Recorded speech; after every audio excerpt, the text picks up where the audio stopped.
અને હવે સમાચારો જોઈએ વિસ્તારથી ને સૌથી પહેલા એ સમાચારની વાત કરવી છે જેની ખેડૂતો કાગ ડોળે રાહ જોઈ રહ્યા હતા। રાહત પેકેજ હજી જાહેર થવાને વાર છે, એની તો રાહ જોવાઈ જ રહી છે, પણ એની સાથે સાથે ટેકાના ભાવે સરકારે ખરીદી માટેની તારીખ જાહેર કરી દીધી છે।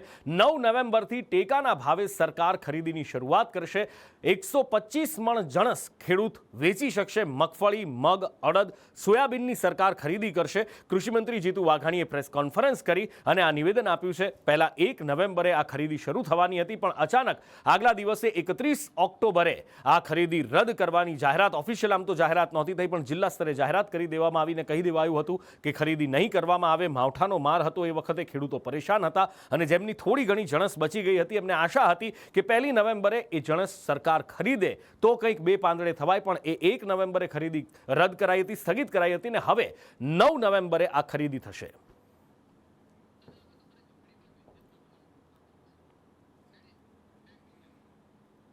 વધુ માહિતી સાથે મારા સહયોગી સંવાદદાતા હિરેન રાવલ જોડાયા છે। હિરેન, સવાલ અહીંયા એ થાય કે 1 નવેમ્બરે ખરીદી જ્યારે રદ કરાઈ હતી એ વખતે આપણે ઘણી બધી ચર્ચાઓ થઈ હતી, પણ હવે જ્યારે 9 નવેમ્બરે જાહેરાત કરવામાં આવી છે, ખેડૂતોની મોટા ભાગની જણસ ફેલ થઈ ગઈ છે। ડાંગર હોય, કપાસ હોય, મગફળી, સોયાબીન, બિયારણ, તો શું સરકાર જ્યારે હવે આ ખરીદી કરશે ટેકાના ભાવે, તો જે ધારાધોરણો છે એમાં કોઈ બાંધછૂટ, એમાં કોઈ રહેમ નજર રાખીને ખરીદી કરશે કે એ જ જડ નિયમોને પકડીને ખરીદી થશે?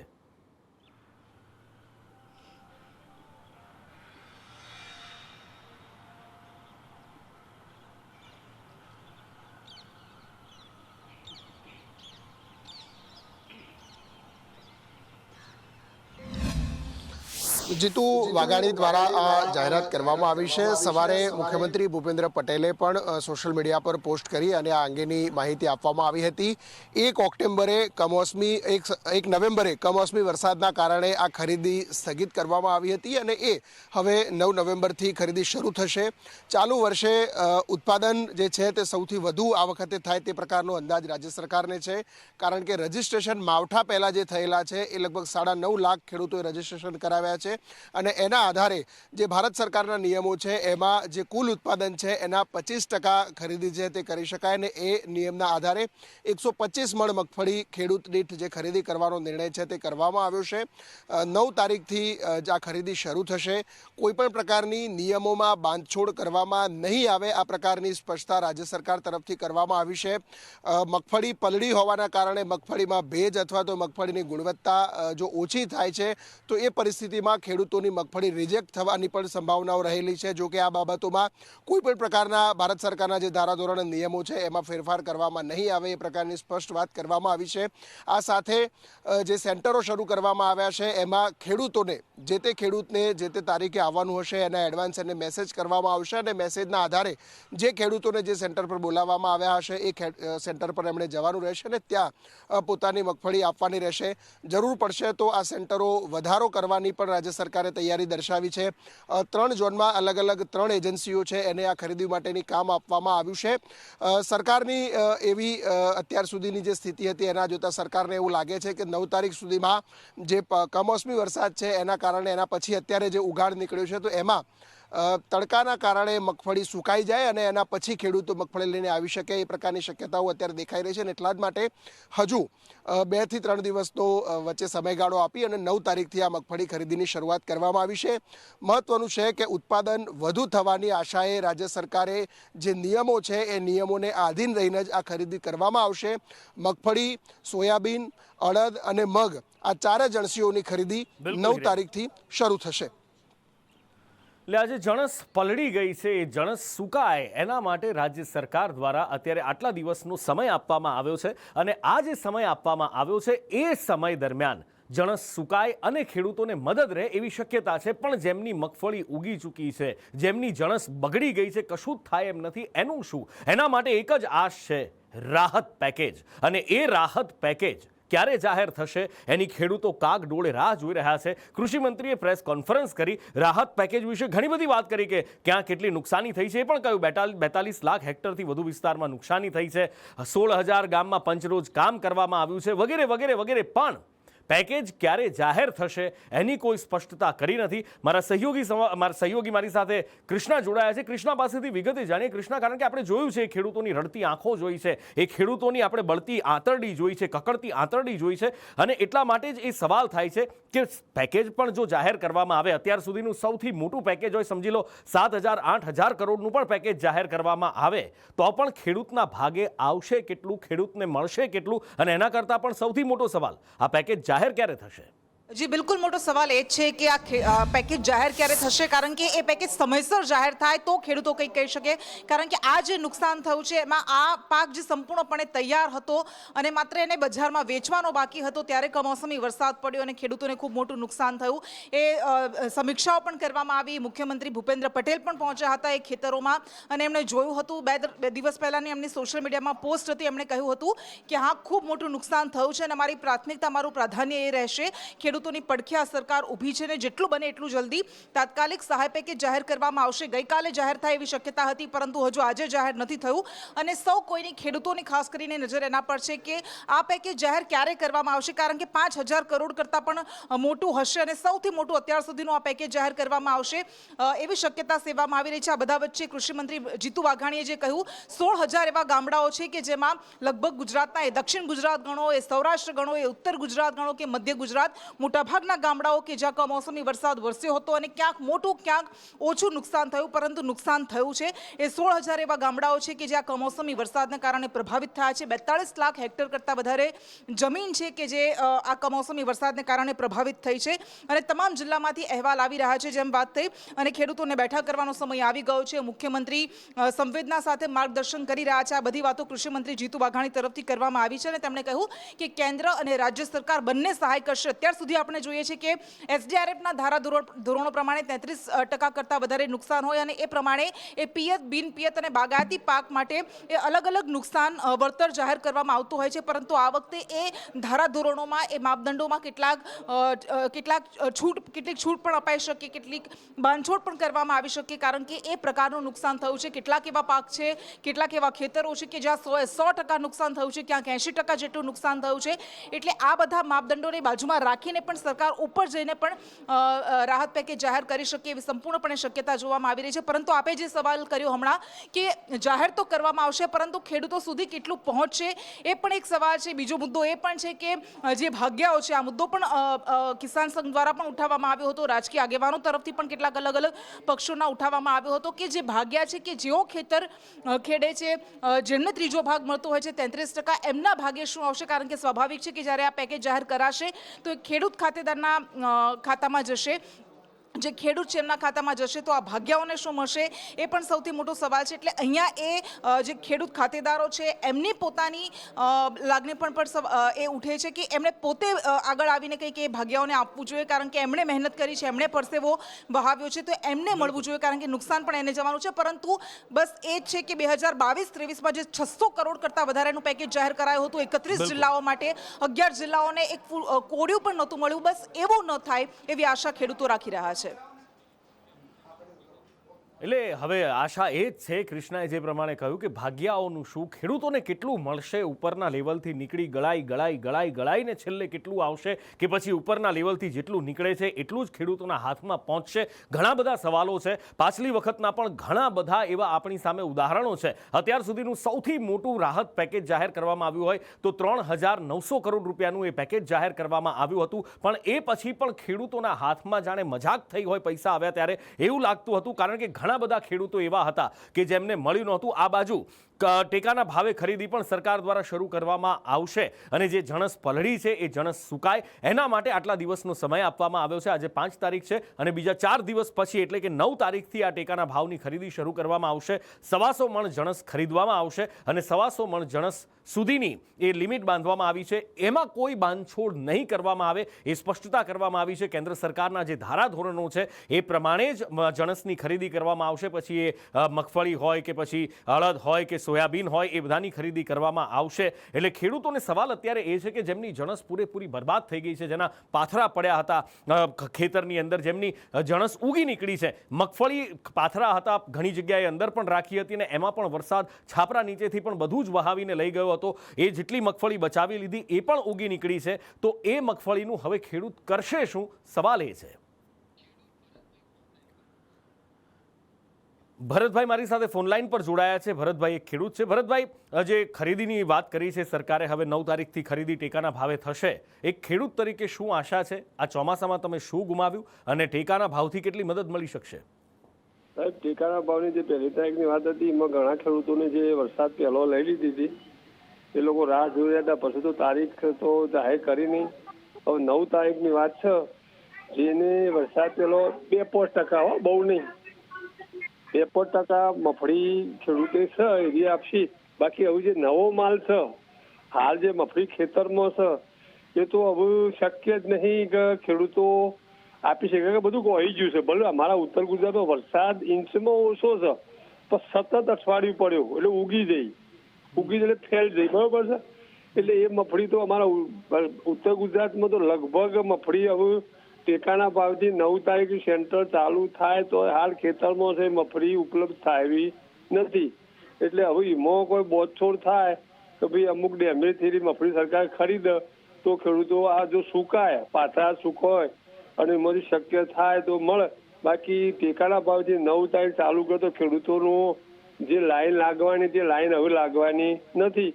એમાં કોઈ સુધારો લાવું કાનૂનમાં કે ભાઈ આવી મગફળી ખરીદીશું, બરોબર, તો જ શક્ય છે. પણ 9 તારીખે તો આ ખેડૂતની મગફળી બજારમાં જાય એવી જ નહીં. જે પલળી છે તો એ પહેલી 2% ખેડૂતે લીધી હતી એ મગફળી જાય એવી છે.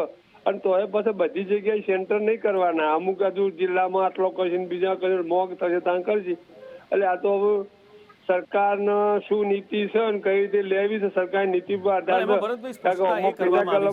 મગફળી ફેલ રિજેક્શન આવે એટલે ખેડૂતો કંટાળી પર લઈ ના જાય. જી હા, એટલે એમાં છે ને ભરતભાઈ, એક સ્પષ્ટતા એ છે કે સરકારના જે ધારાધોરણો છે કેન્દ્ર સરકારના, એમાં બાંધછોડ નહીં કરવામાં આવે અને જે ક્વોલિટી પ્રમાણે ખરીદી થાય છે એ જ ક્વોલિટી પ્રમાણે ખરીદી થશે. પણ ઘણા બધા ખેડૂતો એવા છે કે જેમાં 70-30નો પણ રેશિયો છે. જેમની મગફળી વહેલી નીકળી ગઈ હતી એમણે મગફળી કદાચ વ્યવસ્થિત રાખી દીધી છે, એ બચી પણ ગઈ છે.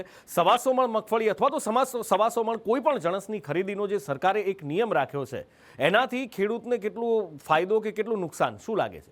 હવે તો સરકારે 125 મણનો રેશિયો ના રાખવો જોઈએ, 200 મણનો મિનિમમ કરવો જોઈએ. કે હવે બજારમાં જે એના સરકારના ધારાધોરણ મુજબ મગફળી ખરીદવાની વાત કરી, ક્વોલિટીની વાત છે, તો બજારમાં એટલી મગફળી ઉપલબ્ધ થવાની જ નહીં. જે આ લોકો 70 કરતા હવે 125 મણ, હવે બજારમાં જે લાઈન લાગવાની હતી હવે લાઈન લાગવાની નથી. એટલે 200 મણ લેવી જ જુઓ. જે ખેડૂતને 5-10% એડવાન્સ લીધું છે એનો માલ લેવો જોઈએ. કે હવે નવો માલ જે પાછળ પલટી ગયો તો આ બારો નહીં, એ તો ફેલ ગયો, માટી થઈ ગયો. એટલે સરકારને એમાં ફેરફાર કરવો જોઈએ. એકની એક લીટી દોરી રાખવી જોઈએ નહીં. અને જે હાલ જેના પાસે 2% કે 10% ખેડૂતની લીધી છે એને 200 મણ લેખે લેવી જોઈએ. 125 મણનું માપ કાઢી નાખવું જોઈએ. ધારાધોરણમાં ફેરફાર કરવો જોઈએ તો જ પાછળ મગફળી થોડી ઘણી જાય. બાકી હવે માર્કેટમાં લાઈન લાગવાની નથી. બિલકુલ બિલકુલ ભરતભાઈ, આપ અમારી સાથે જોડાયા એ બદલ આપનો ખૂબ ખૂબ આભાર. Thank you so much. કેન્દ્રની સરકાર દ્વારા આ વખતે ટેકાના ભાવની ખરીદી પણ માં વધારો કર્યો છે.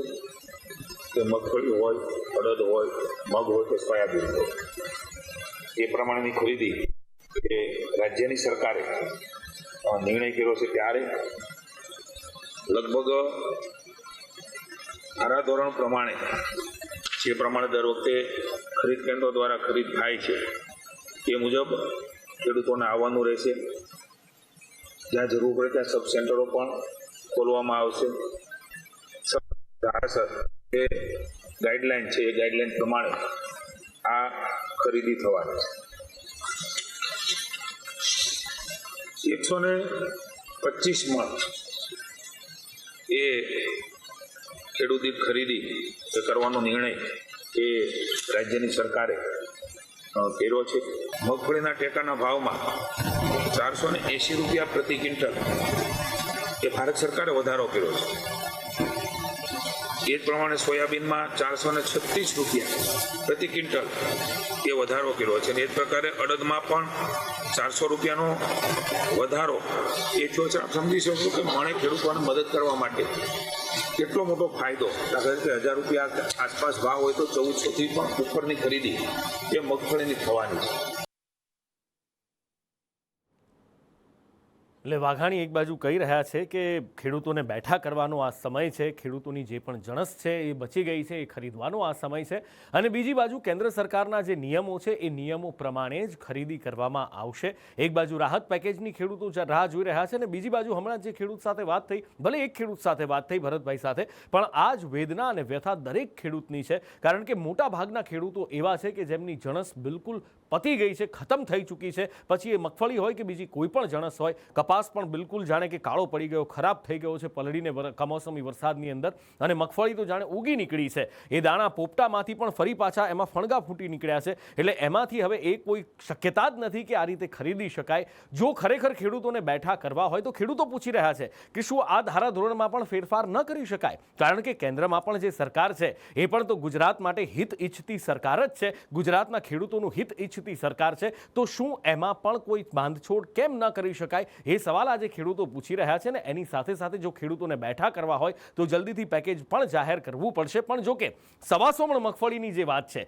એ 125 મણ મગફળી અથવા તો 125 મણ કોઈ પણ જણસ ખરીદવાની વાત છે, એ 125 મણ વાળું ધારાધોરણ બદલવાની જરૂર છે. આ તો આ વખતે માવઠું થયું છે, ખેડૂતો પાયમાલ થઈ ગયા છે. બાકી દર વર્ષે આપણે જોતા હોઈએ છીએ કે ટેકાના ભાવે પણ મગફળી અથવા તો કોઈ પણ જણસ વેચવી હોય તો ખેડૂતોને કેટલી હૈયાહોળી કરવી પડતી હોય છે. માન્યું કે બજાર ભાવમાં જ્યારે ભાવ ગગડે છે ખુલ્લા બજારમાં, ત્યારે ટેકાનો ભાવ ખેડૂતોને મદદ કરતો હોય છે, એક સહારો આપતો હોય છે. પણ એમાં પણ અનેક ગણી મુશ્કેલીઓનો સામનો કરવો પડતો હોય છે. ખુલ્લા ટ્રેક્ટરમાં જણસ લાવો, એ પછી એને ત્યાં ઠલવો, પછી કોથળામાં ભરો, વગેરે વગેરે વગેરે. અને કોથળાના વજનની દર વખતની હૈયાહોળી એ પણ મગજમારીઓ થતી જ રહે છે. એટલે આ એક પ્રક્રિયા સરળ થાય અને ખેડૂતો કહી રહ્યા છે કે 125 મણના બદલે 200 મણ જણસ ખરીદવાનું એક ધારાધોરણ નક્કી થાય તો ખેડૂત બેઠો થાય.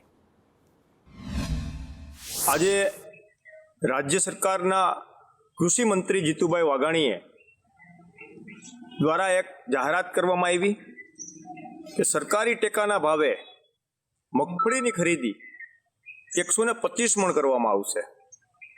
ગયા વખતે 200 મણ ખરીદી કરનાર આ રાજ્યની સરકાર આજે ખેડૂતોને માવઠાના મારથી જમીન પર કરી દીધા અને બીજો મૂંઢ માર આ ભાજપની સરકારનો આવી ગયો.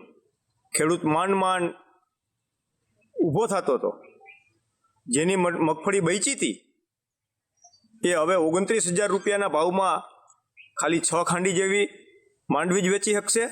અને બાકીની જે બીજી માંડવી છે એ તમને બધાને ખબર છે કે વેપારીઓ ડેમેજ, ચિકનગુનિયા જેવા કેટલાય નવા બાનાઓ બતાવી અને 20-22,000 રૂપિયામાં મામૂલી ભાવે આ મગફળી પડાવવાના કારસાઓ આ ગુજરાતના વેપારીઓ અને રાજ્ય સરકારને મિલીભગતથી આયોજન થઈ રહ્યું છે. આ બાજુ બાયડના ધારાસભ્ય ધવલસિંહ ઝાલાએ અપીલ કરી છે કે એમની ગ્રાન્ટ ખેડૂતોને આપી દેવામાં આવે. જે ધારાસભ્યને 2.5 કરોડ રૂપિયાની ગ્રાન્ટ મળે છે એ ખેડૂતો માટે વાપરવાની એમણે વાત કરી છે. કારણ કે એ જે મતક્ષેત્રનું પ્રતિનિધિત્વ કરે છે, અરવલ્લી જિલ્લાનું બાયડ, મુખ્યત્વે અહીંયા ગ્રામ્ય વિસ્તારો આવેલા છે અને એટલા માટે જ અહીંયા મોટાભાગનો વ્યવસાય ખેતીનો છે, ખેડૂતો છે. અને એટલા માટે એમણે અપીલ કરી છે કે ધારાસભ્યની ગ્રાન્ટ આ વખતે ખેડૂતને આપી દેવામાં આવે. જે પ્રકારની પરિસ્થિતિ કોરોનામાં હતી એ જ પ્રકારની પરિસ્થિતિ આજે ખેડૂતો પાસે થઈ છે. ખેડૂતોને આજે ખૂબ મોટા પ્રમાણમાં નુકસાન થયું છે. આ 1-2 કરોડ રૂપિયા જેટલી ગ્રાન્ટ, 2.5 કરોડ રૂપિયા જેટલી ગ્રાન્ટ આપણે આપીએ, 182 ધારાસભ્ય છે એટલે 400 કરોડથી પણ વધુની રકમની સહાય આજે ખેડૂતોને મળે તેમ છે. ગ્રાન્ટથી આપણે નાનો મોટો વિકાસ કરી શકીશું ગામનો, પરંતુ આ ખેડૂતોનો વિકાસ થશે એટલે આપણા વિસ્તારનો વિકાસ ચોક્કસથી એમાં થવાનો છે. હું તમામ ધારાસભ્યોને, સાંસદ સભ્યોને, તમામ લોકોને વિનંતી કરું છું. ક્યાંક કોઈ રાજકીય વાત કરતા હોય, હું રાજકીય વાત નથી કરતો, આપને વિનંતી કરું છું. આમાં રાજકારણ ના હોય, ખેડૂત તમામ પ્રકારના હોય છે, તમામ પક્ષના ખેડૂતો હોય છે. અને હું એક અપક્ષ ધારાસભ્ય તરીકે આજે પ્રથમ શરૂઆત કરું છું કે મારા ગ્રાન્ટની તમામ ઉપયોગ સરકાર સહી કરે તેમાં મને કોઈ પણ પ્રકારનો વાંધો નથી. હું મારો સંમતિનો પત્ર પણ મોકલી આપવાનો છું. આ બાજુ અમરેલીમાં કોંગ્રેસે ખેડૂતો માટે ધરણા કર્યા હતા. રાજુલામાં કોંગ્રેસે ધરણા સાથે સૂત્રોચ્ચાર કર્યા. પરેશ ધાનાણી, પ્રતાપ દુધાત આ બધા જ નેતાઓ અહીંયા જોડાયા હતા ધરણા પ્રદર્શનમાં અને મામલતદાર કચેરીએ આવેદનપત્ર આપીને રજૂઆત કરી હતી કે ખેડૂતોનું દેવું માફ કરવામાં આવે. ખેડૂતોની સહાય સાથે દેવું પણ માફ કરવાની એમણે માંગણી કરી છે. ખેડૂતના ખંભે 33 વર્ષથી ગુજરાતની ગાદીએ બેહનારી ભારતીય જનતા પાર્ટીની ગરીબ ગામડા અને ખેડૂત વિરોધી સરકાર આજ 2 અઠવાડિયા વીતી ગયા. સર્વેના નાટક કરે છે. સેટેલાઇટથી એના ડોહાને અમારા ખેતરના પડામાં માંડવી વાવી હતી કપાસ. આ સર્વેના નાટક છોડો. ગામે ગામ જાહેરમાં ગ્રામસભા બોલાવી અને ખેડૂતોને સાંભળી સાચા નુકસાનીના આંકડા સરકારના ધ્યાન ઉપર લાવો. કોંગ્રેસ દ્વારા રાજ્યમાં ખેડૂત રોષ યાત્રાનું આયોજન કરવામાં આવ્યું છે. આવતીકાલે સોમનાથ દાદાના દર્શનથી આ યાત્રાનો પ્રારંભ થશે અને 13 નવેમ્બરે દ્વારકામાં આ યાત્રા સમાપ્ત થશે. કોંગ્રેસના નેતા પાલ આંબલિયા દ્વારા સરકાર પર આકરા પ્રહાર કરવામાં આવ્યા છે. પાક વીમા યોજના બંધ થતાં ખેડૂતો નોંધારા બન્યા હોવાનું કહેવાઈ રહ્યું છે. પણ આ પહેલા ભૂતકાળમાં આ જ કોંગ્રેસ હતી જે પાક વીમા યોજનાનો વિરોધ પણ કરી રહી હતી. એટલે સરકારનો ઈરાદો છે એ આપવાનો નથી અને નથી આપવાનો એટલા માટે સરકાર મોડું કરે છે.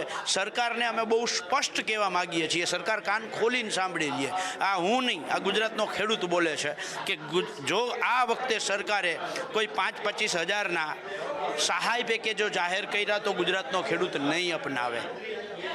5-25 હજાર કરોડનું કહું છું. ગુજરાતના ખેડૂતોનું 96,000 કરોડનું દેવું જે છે આ સંપૂર્ણ માફ કરવામાં આવે. એક જ માંગ છે, બાકી આ વીઘે ને હેક્ટરે જે સરકાર જાહેર કરશે આમાં ખેડૂતો માનશે નહીં. એટલા માટે કે સરકારે પોતે પાક વીમા યોજના બંધ કરી છે કે કમોસમી વરસાદના કારણે જે પ્રકારે આખું એક ખેડૂતોની અત્યારે એ જે સ્થિતિ સર્જાઈ છે, અનેક પરિવારો જે છે પોતાની 12 મહિનાની પરસેવાની કમાણી કર્જ લઈને લીધેલા ખાતર બિયારણને અમે અત્યારે ખેડૂતો બહુ જ મુશ્કેલીમાં છે.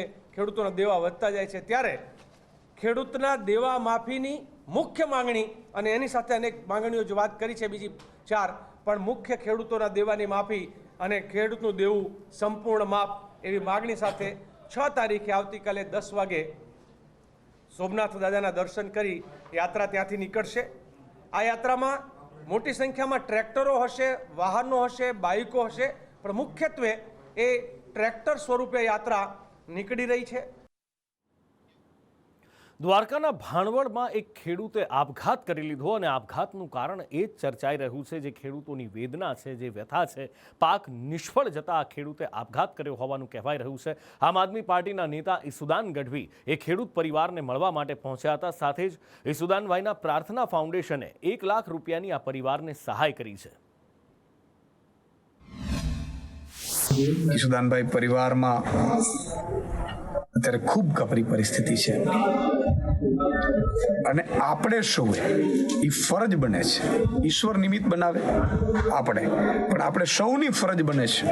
અને એટલે મેં આજે નક્કી કર્યું છે, પ્રાર્થના ફાઉન્ડેશન જે ચાલે છે અંતર્ગત એમના પરિવારને 1 લાખ રૂપિયો સહાય પેટે આપવાનું નક્કી કર્યું છે.